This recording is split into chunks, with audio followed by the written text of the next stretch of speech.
And so we have from the City of Roseville, Marisa Tricas, Government Relations Administrator, Wastewater and Recycled Water Division. And I want to introduce her to you. I'll turn it over to you, Marisa.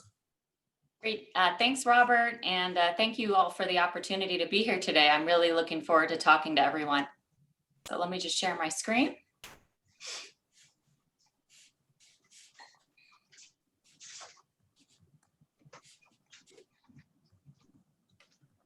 All right. So today, I'm going to be taking a little bit of a different perspective that you all might likely not be able to see when you're touring a treatment plant. As Jordan and Ben spoke about their, the operations and managerial perspective, I'm going to be focusing on all of the aspects that go into, getting to the project design. So we are moving 60 miles in less than a minute to Roseville. So can everyone see my slides? Yes, we can. Okay.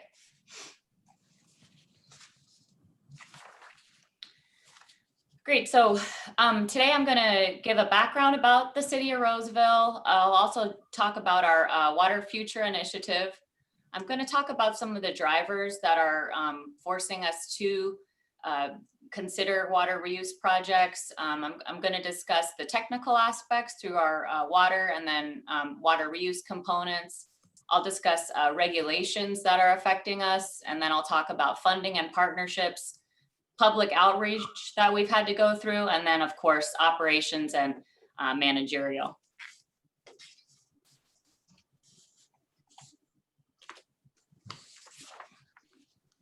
All right, so when you hear me throughout my presentation today, I'm going to be referring to Roseville's Water Future initiative. So essentially what this is it's our integrated water supply portfolio we are attempting to develop here at the city. The water demands for Roseville is approximately 50 MGDs, and we're primarily reliant on surface water, which is used for our groundwater augmentation. And we also use this aquifer to store the surface water when it is plentiful.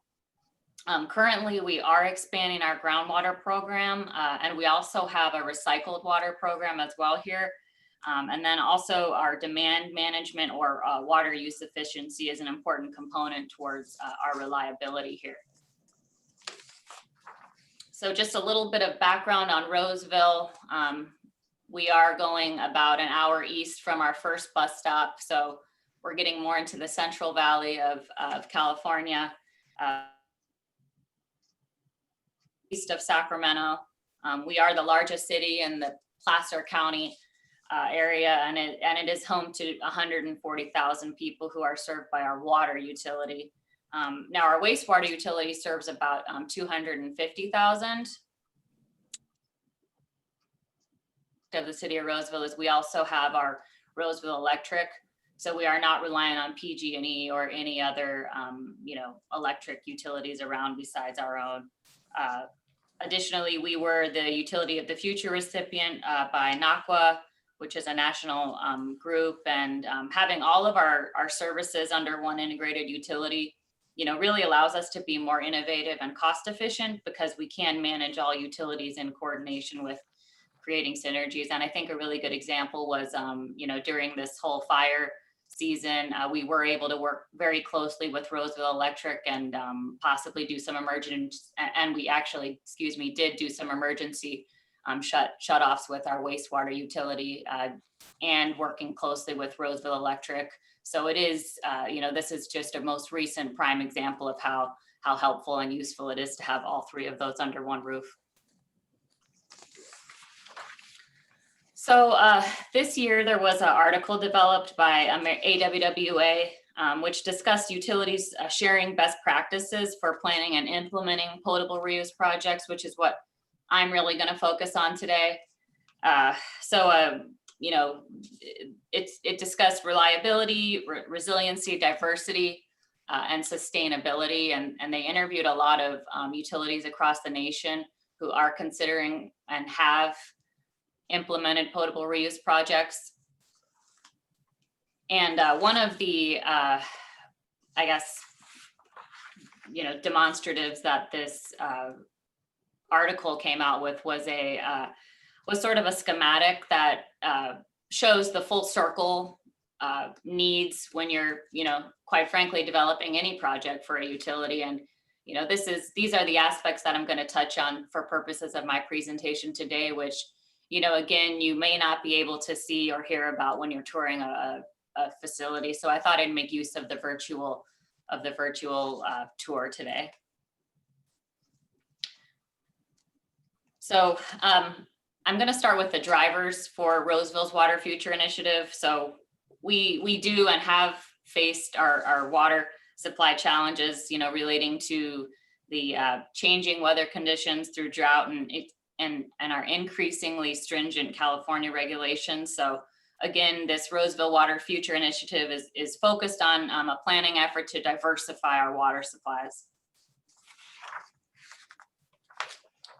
So here's a photo of our primary source of drinking water, which is the Folsom Reservoir. So Folsom Reservoir, this is a photo from 2011, and it's a federally operated surface water reservoir designed and used primarily for flood control. So about 500,000 citizens from all over Placer County use water from Folsom Lake or Reservoir, and it also is used for other purposes in addition to drinking water supply. So as I mentioned, it's federally operated by the Bureau of Reclamation, and they use it for flood control purposes. To further complicate this, there are downstream water quality requirements for temperature, which requires the Bureau to release water periodically for environmental purposes, such as temperature control for salmon breeding grounds. It's also used for the water supply, as I mentioned earlier, for Roseville, also used for power generation, and then of course recreational use throughout summer months for swimming, boating, and fishing. So again, relying on one surface water can get sticky. And we saw this happen, unfortunately, in 2015, where these multi-purposes worked against the function of our water storage. And it really came to light in 2015 when this 997,000 acre-foot reservoir hit the unprecedented and historic capacity low of 11%. So, just looking at this, no need to go into explanation really, but again, this was something that the region had not faced here. So it really made cities around here and like Roseville look at other initiatives to get our water supply increased, and we're looking at we are looking at water reuse to do this. So the Water Future Initiative is really an apply from the pressures, as you saw with what happened to Folsom Dam. I do want to describe just a few of the technical projects we have underway or are considering as part of this effort. So in addition to our current aquifer storage and recovery wells, we do have the water component of Roseville's Water Future Initiative, and this expands our existing ASR program and is going to add 6 new well sites. So for some who may not know, an ASR well can both inject and extract water from the same location. And these wells use treated surface water to recharge the groundwater basin, and it will be stored and recovered for our supply when we need it, and supplies are limited should the Folsom Dam as well ever hit that unprecedented low again.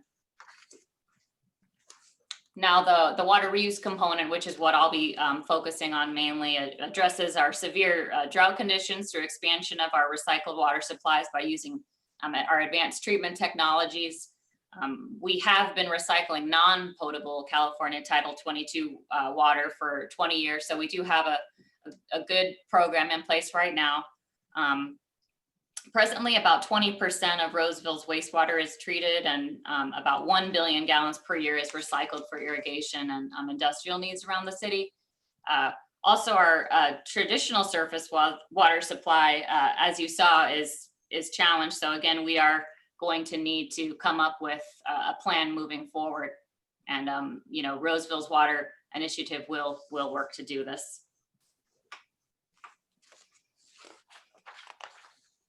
So just a little bit more into our how our water reuse, you know, program works here. So we are seeking a year-round solution in our recycled water. This chart shows our recycled water demands, and the green line is the available wastewater demands in the middle of summer when we have demand. So as you can see, we're using almost all of it, but if we could store what we have, you know, during the wet seasons, we could really get a great use of water that's being discharged back. And you know, utilizing the groundwater basin for long-term water storage, which is plentiful, we can also alleviate the effect of the you know, pressures on Folsom Reservoir. And this is one of the possibilities we're studying. And you know, there are many steps we can get there, but you know, this chart kind of illustrates during the months when our outdoor watering is needed, the recycled water usage is at its highest.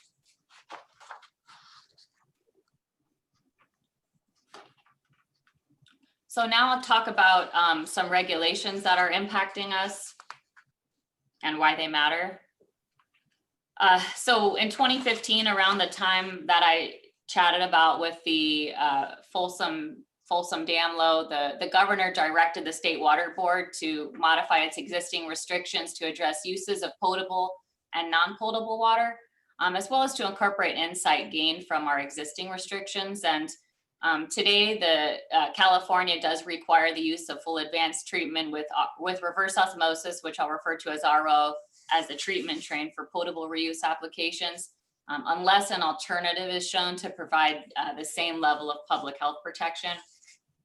And then, as required by the state board, a proposed alternative shall, I quote, include a pilot project that will undergo years of research, planning, testing, analysis, evaluation, and review by third-party experts, end quote. So again, this is an example of how regulations are affecting and can affect cities across the Central Valley. So you may ask, you know, why does this matter?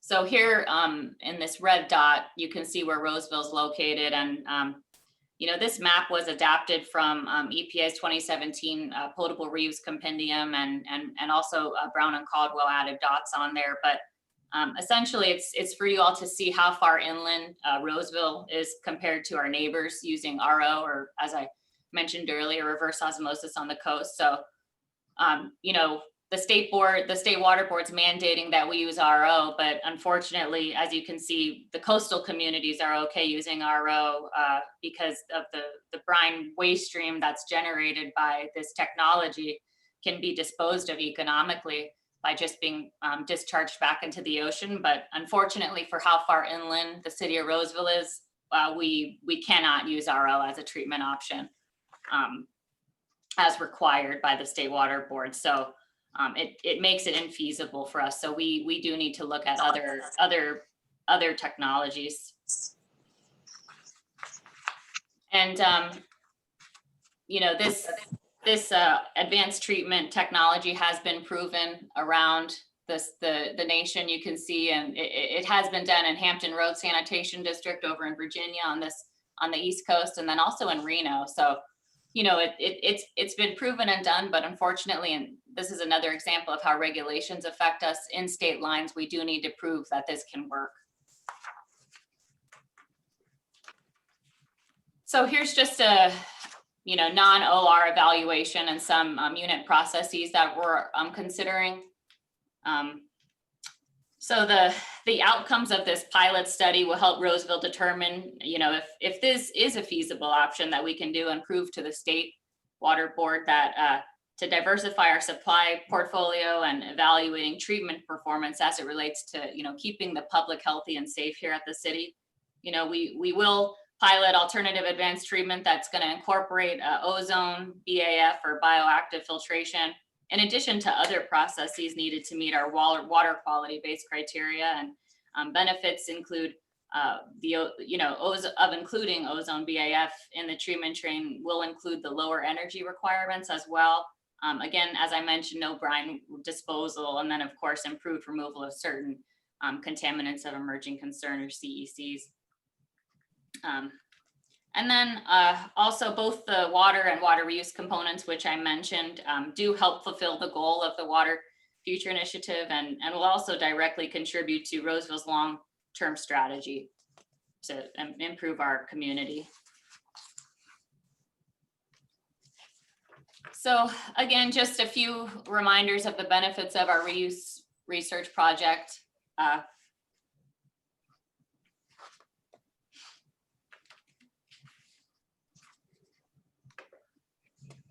And so now, Jordan and Ben touched on the funding and partnerships as well. So I wanted to just walk through funding and partnerships for Roseville and our considerations for our water reuse project and how we did that.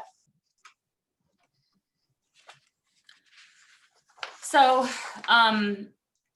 these are just some examples of some programs that are out there for funding opportunities. So there's the Water Infrastructure Improvement for the Nation, or WIN Act. There's the Water Infrastructure Finance and Innovation Act, or WIFIA, which is what I'll focus on.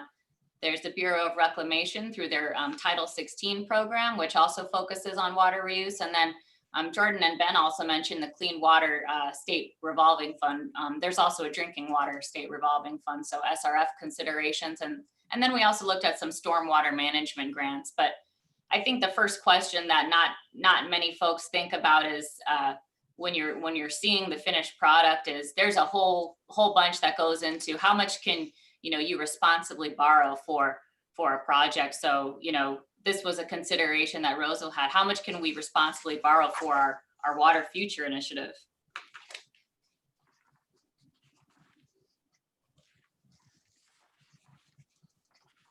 So this slide just shows, I'm no finance expert, but I did just want to quickly talk about how we got to our numbers. Looking at the water and wastewater utility, we compared our net revenues, and net revenues here includes operations and connection fees. And then we also looked at our debt service, which essentially means what our principal and what principal and interest payments we need to make on our debt. And then also the connection fees.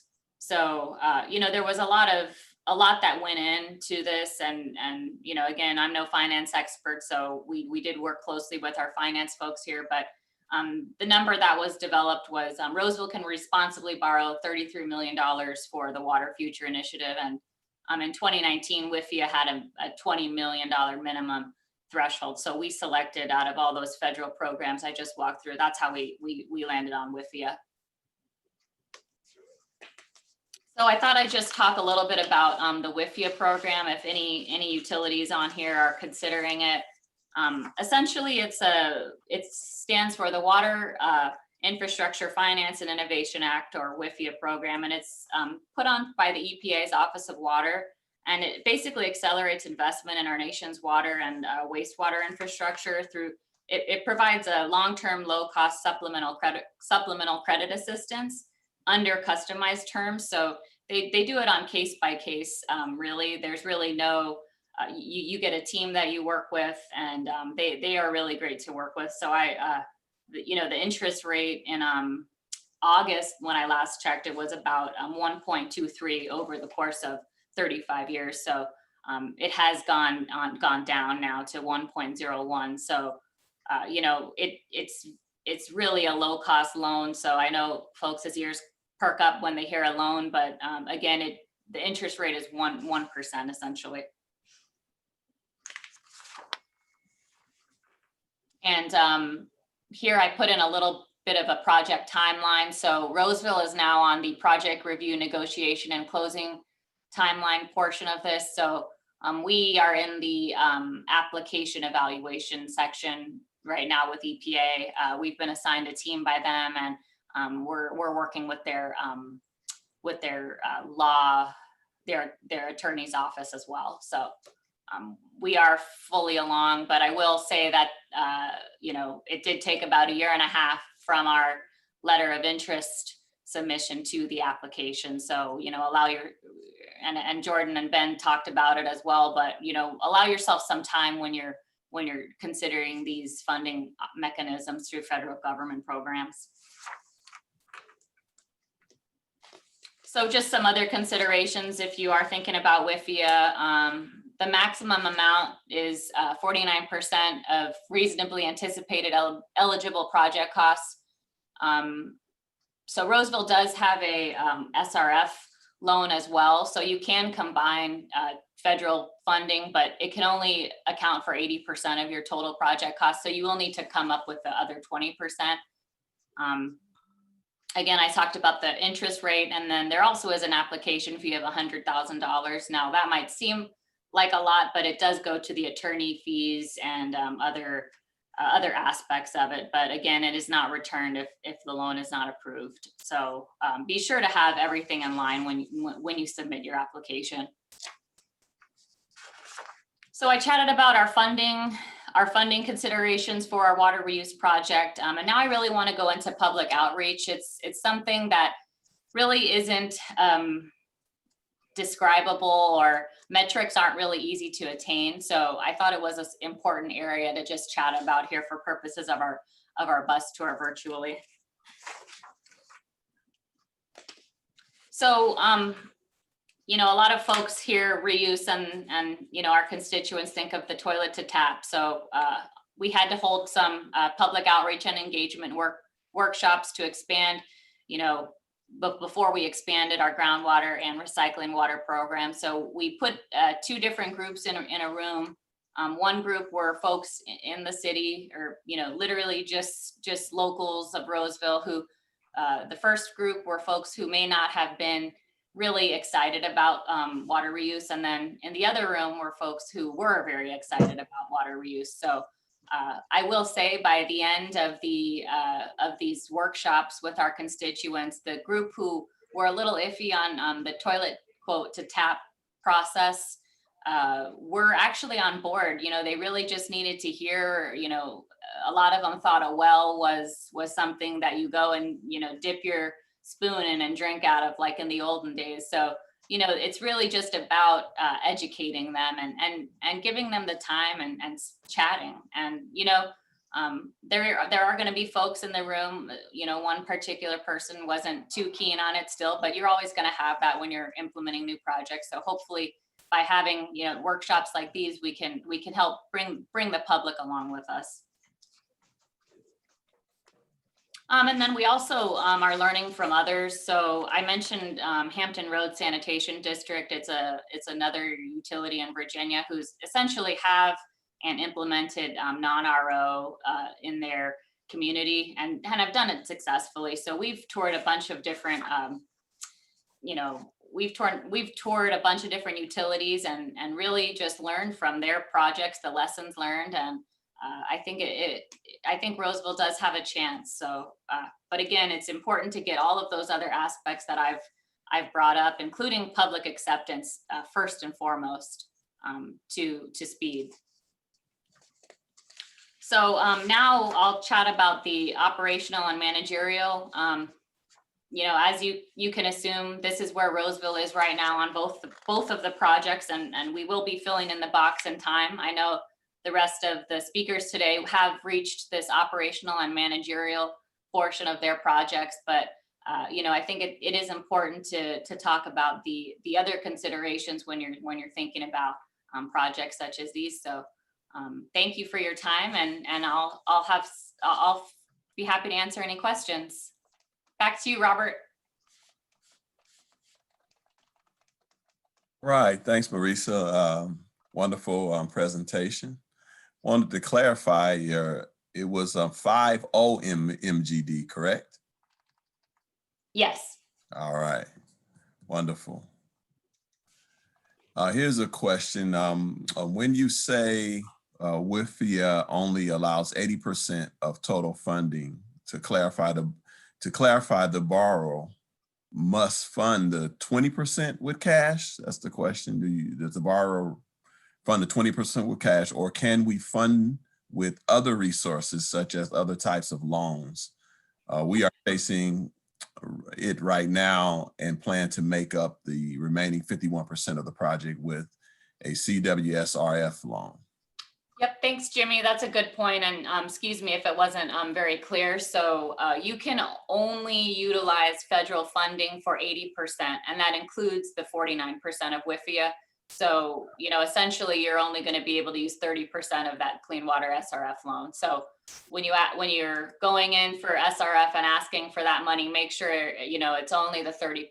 So, you know, you kind of just have to do your math and come up with it. But WIFIA only allows 30% of total funding. So excuse me. All right. And you have to come up with the 20% from your city. Yep. You know, can you hear me now? Yes.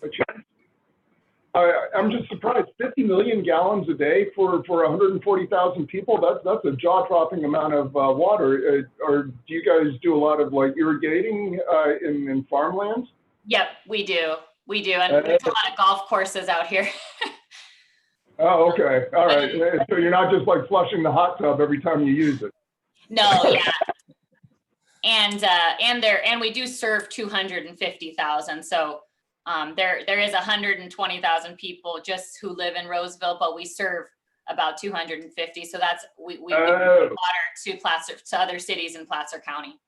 Yeah. Got it. Okay, that makes sense. Thank you. Yep.